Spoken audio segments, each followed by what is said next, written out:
Kevin, it's great to see you and thanks for the time. Really appreciate it. First, congratulations on the work that you, Carol Surface, and the core team recently did to release Chapter 2 of Model of a World-Class CHRO. Today, we'll cover a wide variety of topics, but first, and I suspect you've done this before, can you briefly discuss the catalyst for the initial work done in 2017 and what led you all to refresh it? Sure. Bill, it's good to see you, and I really appreciate the chance to talk about this a little bit. You know, I've known you a long time as a general manager and then as a CEO and now as a chairman, and you've always shown more interest in the role of HR and the importance of HR. So I really appreciate the chance to talk to you about it a little bit today. It's just kind of nice to see that progression. 2017, a group of us got together, and to be really frank, which I'll be on this whole podcast, we were sort of frustrated. I think a lot of innovation maybe is born out of frustration, but we were actually frustrated that we were talking a lot about how do we build capability in heads of HR. And it really became clear that many CEOs don't really understand the role of a CHRO or maybe how to use them as completely as they could or should. And many CHROs don't understand that either. And then people who maybe want to be CHROs aren't quite sure what the target looks like or what the end looks like. So we have all this energy kind of moving around in many different directions. And the name of the game to us was, could we create a model, kind of think about it like a GPS system? Could we draw a picture of what the destination looked like? And could we define what the best in the world were doing? And we really did. I mean, Carol and I were partners in this, but we had a lot of help, Bill, from CHROs literally all over the world. We were working with CHROs in China, in Europe, in the US, I mean, all different industries.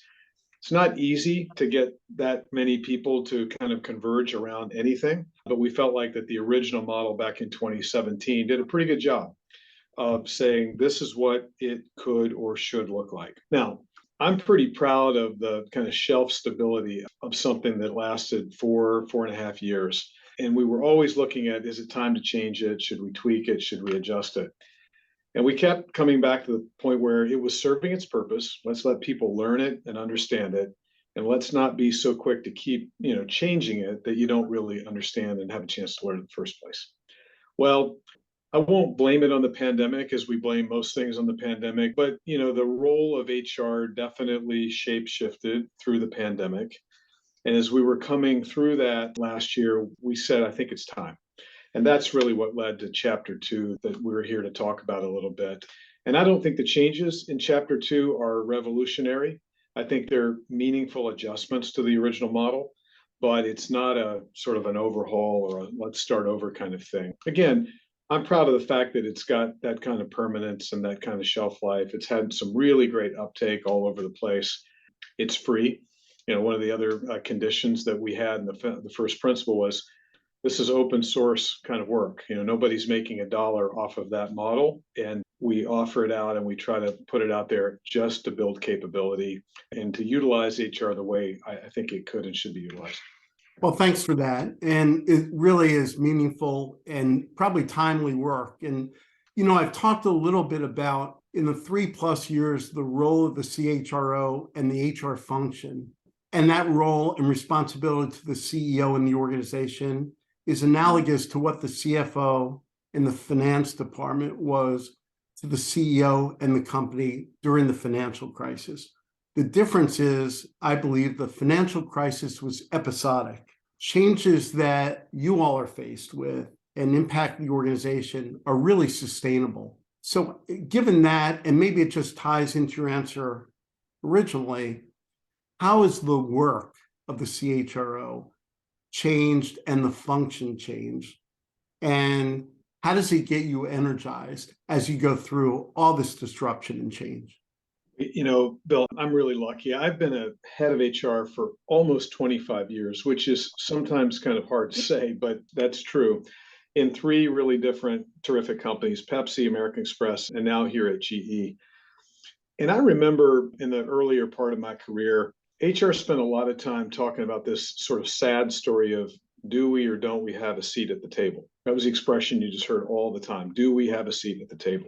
And what's been fun, and I think energizing is a great word, I feel like HR has kind of moved up the stack over that period of time. And now I don't hear anybody talking about whether we have a seat at the table or not. Really, the conversation is, how do you take full advantage of that seat at the table? How do you have the maximum impact? How do you make the biggest difference? And to be honest with you, when nobody else is watching, some of us get together and say, are we keeping up with the expectations, which seem like they rise every day? I will tell you, having been in my share of boardrooms in my day, the questions that board of directors are asking that have direct HR sort of right in the bullseye, they are hard questions. They are demanding questions. Now, you said energized. I am energized. To get a chance to take a swing at those questions is great. It's not an easy thing to do.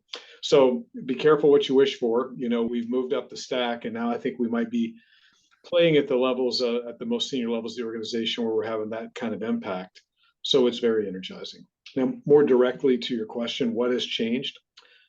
I feel like that most of my earlier days and years in HR were sort of internally focused. We spent a lot of time on sort of how do you get the organization to operate the way it was designed? How do you get talent to kind of rise to its level of capability? But you know what I mean? Very internally focused. This world we're living in right now has all of that. And then there's this external layer that has gotten bigger, louder, more visible, investor, connections to it. There's just a lot going on there. So I think an HR head now has to think a lot about the inside stuff, same as always, and much more about the external side of that, which we could talk more about. And sometimes it's exhausting, but 9 out of 10 days I get out of bed pretty fired up to be sort of working in a function that maybe is in its golden days. It's a great time to be in HR. Building on that, one of the strategic pillars, I would say, strategic pillars in your model is to be the leader of enterprise strategic change. And given that, and it may feed into your last answer, how do you account for and address the sheer velocity of internal and external change from organizations that now have maybe 4 generations of employees to what Tom Friedman actually said in his book, Thank You for Being Late, which is the pace of technological change now exceeds anyone's capacity to catch up or stay ahead of the curve, and then hybrid work.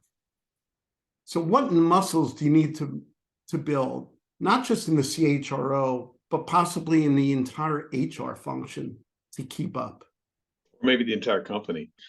You remember that term VUCA, VUCA? It stood for volatility, uncertainty, complexity, ambiguity. You would say we're living in a VUCA world. That term actually goes back to 1987. So it's really interesting to me. I remember first hearing about it. I maybe even had some military connections, that the world is just much less organized and much less cause and effect than it used to be. And that was in 1987. How many years ago has that been? Now, here we are in 2023. I would take the stability of 1987 over 2023 all day long, right? But the most important thing I remember learning and being sort of trained on back then is if you're thinking that VUCA will end and it will go back to sort of normal, you've missed the point completely. It will never go back to what it was. And I think today, the world that you're describing that we're living in right now, or that Friedman's writing about, it's VUCA to the power of 10. I mean, it's just exponentially more complicated, more ambiguous than it's ever been. So what do you do to deal with it?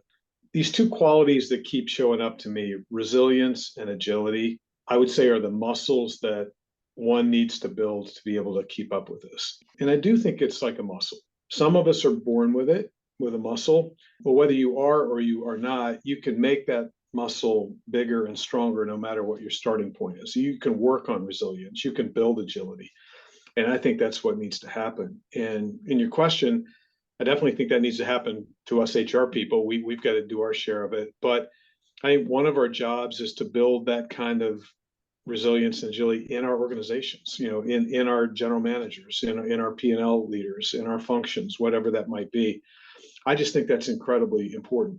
Yesterday, the last thing I did before I put a wrap on the day was I interviewed a pretty senior external executive for one of our big jobs. And I find myself, and this person has been wildly successful in the company that they're in right now. No doubt about it, any way you want to measure it. But my questions really go back to what you just asked. What I was trying to figure out when I interviewed him is how much resilience would he have for our context? Like how much of that success is portable from situation A to situation B? How agile is he? You know, is he going to come in and try to run the same playbook that's been for sure successful in the system he's in right now? No doubt. But is that same playbook going to be successful, or will he be agile enough to keep the parts that work and either add or subtract kind of different parts for our context? So those are a couple things that I would say you can't have enough of. To constantly work on that, invest in that, I think is a really important part of how you deal with this kind of complexity you're describing. Talk a little bit about culture. Culture's been around forever, right? And various culture quotes have been there. From it eats strategy for breakfast, I think it devours execution. How do you think about culture, not just understanding how an applicant, the senior executive that you interviewed, would adapt to GE's changing culture? How do you think about it both as maybe a metric or something to change and evolve? I guess I would start by saying over those same 25 years I've been doing this, I have developed a greater respect for culture. And I told you I'd be super honest with you here.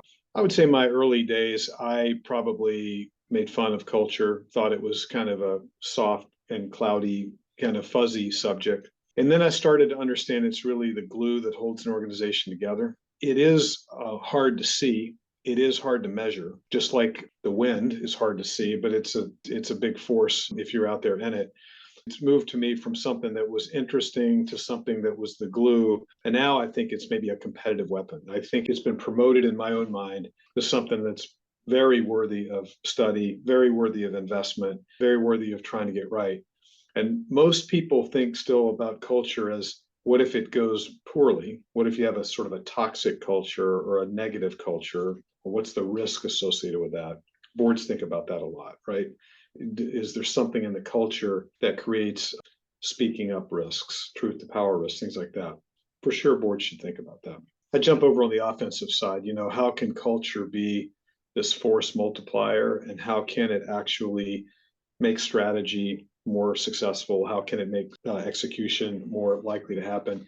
And mostly, how can you make it more sustainable, Bill? Because anybody can play a good game for a day or two or a week or two or maybe a quarter or two, but playing a great game over the long term in such a constantly changing environment, I think culture is the only weapon you really have as a CEO. And so we spend a lot of time on what is it, how do we want to bump it or change it, and how do we want to sustain it? That's something that I think all heads of HR, and frankly, to be really frank, CEOs should think more about. I think I've told you this before. One of our CHROs, your colleagues, said to us about a year ago, she's really concerned about the mental health of her C-suite team. Part of that led to some of the work we did on resilience and agility. Well, I think it still has some stigma to it, Bill. I think it's in too many places, it's sort of viewed as maybe a chink in the armor, or maybe you're not as strong as you need to be to kind of deal with something like this. And that's a really unfortunate stereotype that I think a lot of people have about it. I think that burnout is something that we ought to be able to talk about a little bit more freely right now. I mean, coming out of this pandemic, if we are coming out of it, I hope we are. Boundaries have gotten more blurred than ever, right? When does a day start? When does a day stop? When is it okay to be with your family? When is it okay to take a vacation day? I mean, the sort of fundamentals that maybe help you keep some balance in your life, those have gotten really radically shifted right now. And I think it needs to become okay to talk about that. And I think executives can demonstrate more leadership by behaving in a way that really allows things like that to be okay. Most companies I know, including my own, we have put more investment behind wellness, mental health. We've provided resources. We've talked about resilience. We've done some training on that. All of that's great. But little of that matters if you don't have senior leaders who are walking the talk and who are making the subject legitimate and okay to deal with. I'll give you an example. In all this hybrid work that we're in and virtual work and places where we're doing a lot more on Zoom and Teams and things like that, when I do an offsite right now, which I'm back to doing with my team, and I'll take them someplace pretty nice, some part of the agenda is solely dedicated to wellness. Some of it might be dedicated to meditation. Some of it might be dedicated to nutrition. Some of it might be dedicated to relationships. And that stuff can seem kind of soft and that can seem a little bit sort of programmy. But I will tell you that people really appreciate not only the content, but maybe the permission to let that be an okay subject to talk about. It's got a legitimate place in an agenda. So I love the programs. I love the apps. I love a lot of the books. I love a lot of the things that are out there. But I just know that we still working in a place where people spend a lot of time looking up the ladder to see what senior people are doing. And if they're doing the right thing, they'll follow. If they're doing the wrong thing, they'll follow.